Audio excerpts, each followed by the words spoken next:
Hey, bestie. We're back with Saundra Unveiled. Let's talk about it. Episode 1. So, the first video I posted was really just an intro video. So, y'all could know who I am, know what my podcast is going to be about, just so I can get a lot of the trauma and experiences off of me, out of my spirit, out of my body, just out. So, it doesn't feel so heavy. I mean, it's never going to go away because it happened. We're always going to remember these things that played huge parts in altering our lives and our brain chemistry, as well as our nervous system and fight or flight responses, right? We're never going to forget them. Sometimes they're just that deeply embedded. The different scenarios I have been put in and what I've learned from those, how I've grown from those. And I think once y'all hear how I grew up and what I was like when I was younger, baby, prior to the 30s, okay, you're gonna be like, damn, she grew. Because, honey, I was a mess, okay?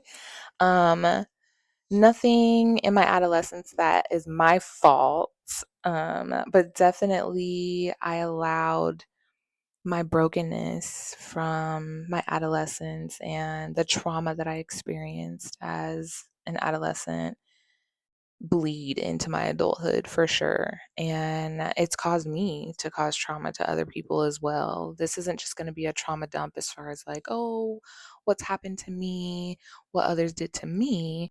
I'll also be sharing my part in any wrongdoing in these specific scenarios that I bring up. The beginning of this will just be me totally unloading trauma for the purposes of healing my broken little heart.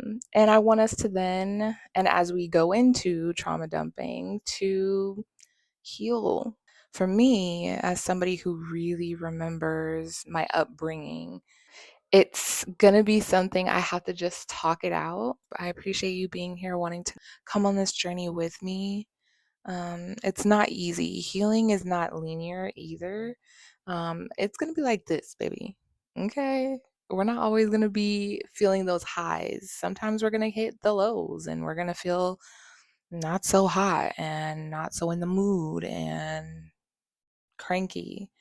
But that's when we have to have that self acknowledgement, check ourselves, let ourselves feel it, check ourselves so we don't bleed it onto others, and do what we can with the tools that we learn to use to just re-regulate our nervous system and come back down to earth so we're not hot-headed or overstimulated to the point where we hurt others or even ourselves. Sometimes our mind can really be our biggest enemy. The devil loves to play in there, okay? Because he knows you're going to go back and forth and teeter-totter between, is this real or am I just being emotional? I just want to talk about my life so I can feel like I didn't have to hold all this in and someone out there heard me. Someone out there felt me. Someone out there related to what it is that I've experienced and can maybe watch this and hear my story and also feel like, damn, someone else gets it. Like, I'm not alone out here. Because you're not alone, baby. I'm not alone. You're not alone. We're going to heal together in between time in the meantime. So let's talk about it. Let's throw it all the way back.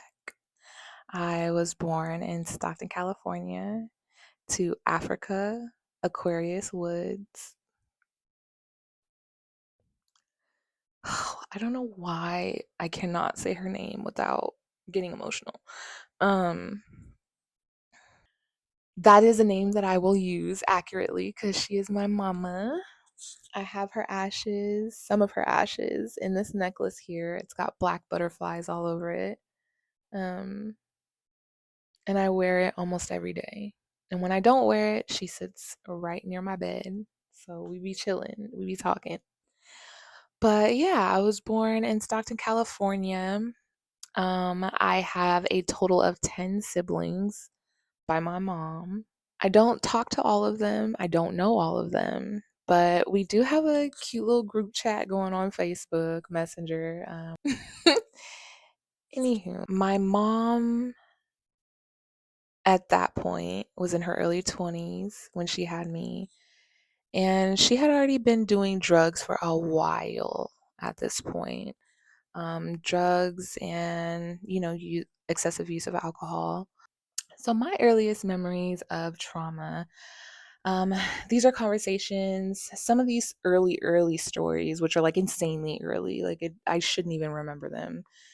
But having conversations with my mom before she passed, throughout the years, and my dad, we'll call, it's so hard to like sub names, but so because I was in and out of foster care, as well as had a failed adoption, well, an adoption that eventually was terminated when I was 16, I have had quite a few parental figures, right?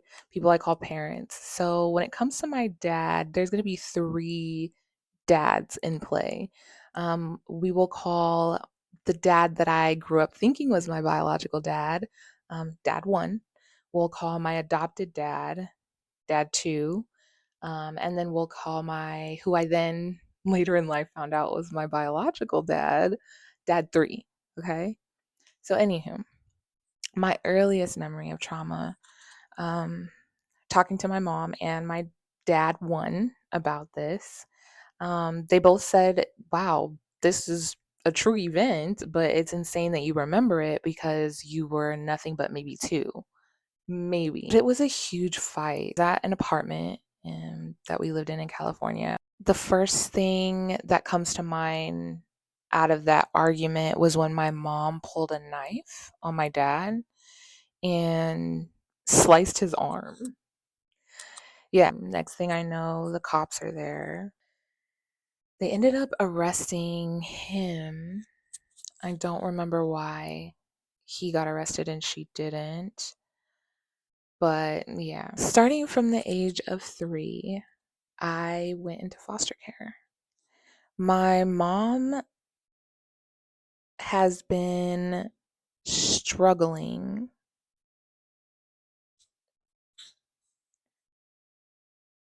Okay, y'all. Yeah, she was heavy into the street lifestyle. Later down the line, I'd be willing to share a bit of her story because she went through a lot. So I can't blame her for not being the mother that I needed and wanted. I have just such a different perspective now that I'm a mom as to why she probably just couldn't get it together. She just didn't want to and couldn't really, because of her addiction being so deep and her hurt and her trauma and her brokenness being so deep. So, with her addiction, her trauma, and her hurt being so deep, I get why her children weren't enough for her to just completely straighten out her act. And I know some people won't get it, but as somebody who struggles with mental health, as someone who has struggled with postpartum depression and not having the resources or even knowledge of what postpartum depression was or is at the time that I had it, I can understand where she just didn't have the examples, the knowledge, or resources to be a good mom. So I give her grace now, and it sucks that she's gone. She's passed away, so that grace that I currently have wasn't extended while she was here on this earth with us. And I won't say I regret that, but I do hold a place in my heart with that, a heaviness in my heart with that, because I wish I would have given her that grace when she was here and really pursued a relationship with my mom past the surface relationship that we had when she was here. Anywho, with my oldest sister, I went into foster care at 3. We're paired off together when we went into the system as far as being placed in foster homes, shelters, and then eventually being adopted together. That was traumatizing. Traumatizing. Knowing that somebody who carried you in their womb for 9 months, spent hours birthing you,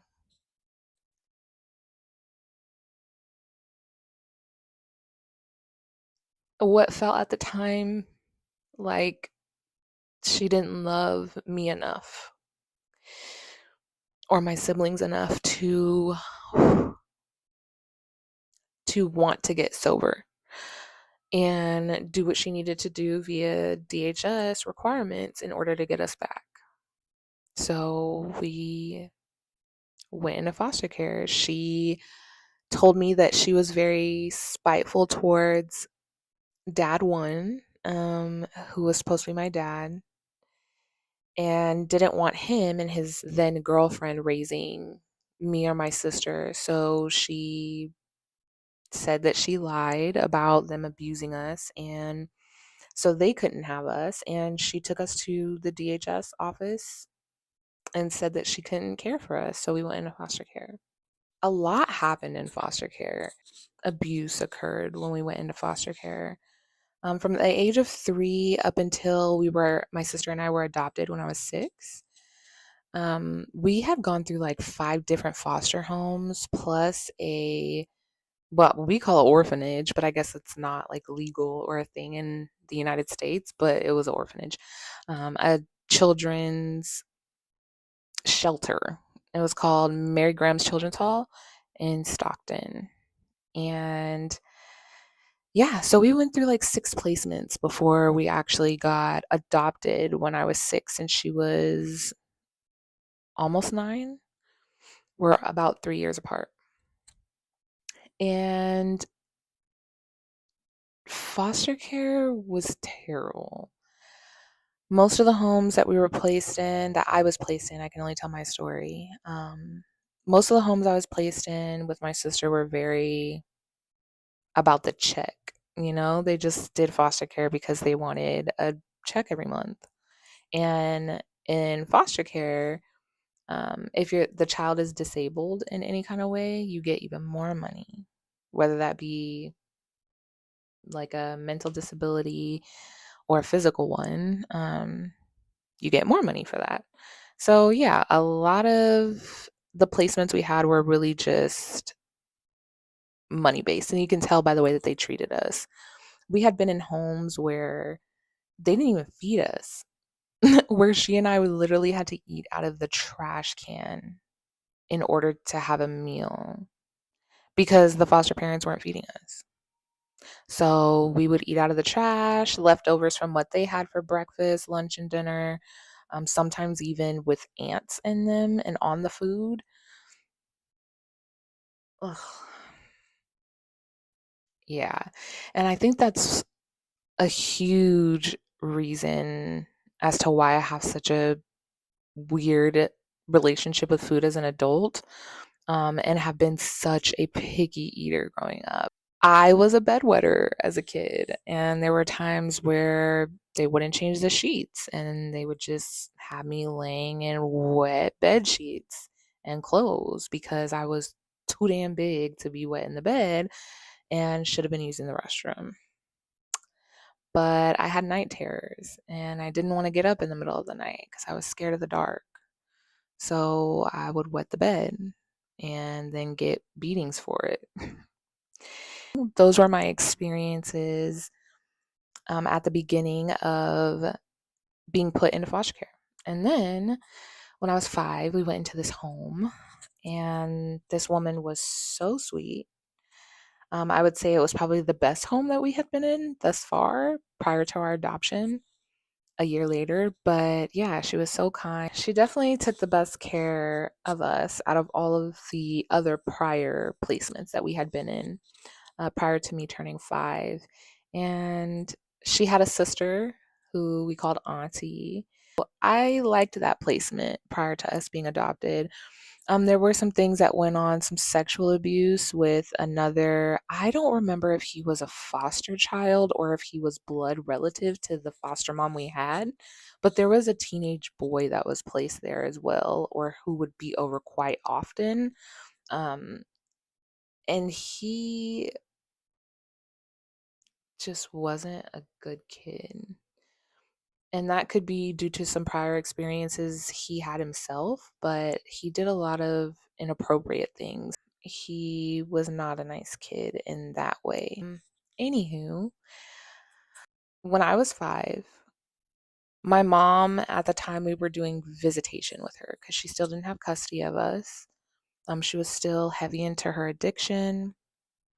We went to the DHS office for a visit. Me and it was 5 of us. So me, my oldest sister, my 2 immediate younger siblings, and then the baby at the time.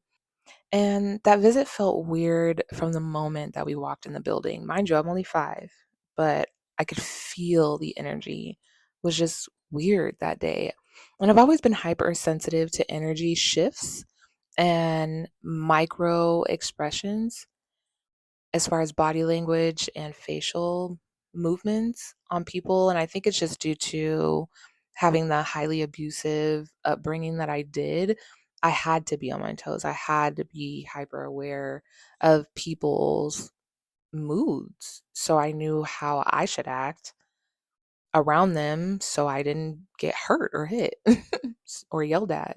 It just felt like a different visit. So me and my older sister, we get dropped off together. We go in for the visit. 3 of my younger siblings are there.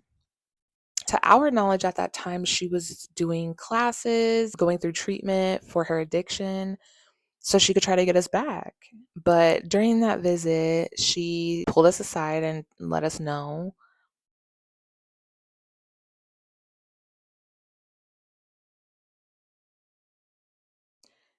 verbatim, this is going to be our last visit. And I said, "Why, Mom?" She said, "Because I just don't want to do it anymore." She said she didn't want to keep trying. She didn't want to keep doing the classes. She didn't want to keep going to treatment. She couldn't be sober. She said she couldn't handle being sober and she just did not want to do it anymore.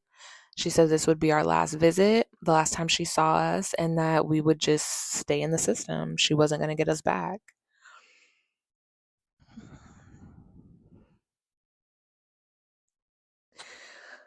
Oh, shit. Um, when I say that was my first heartbreak,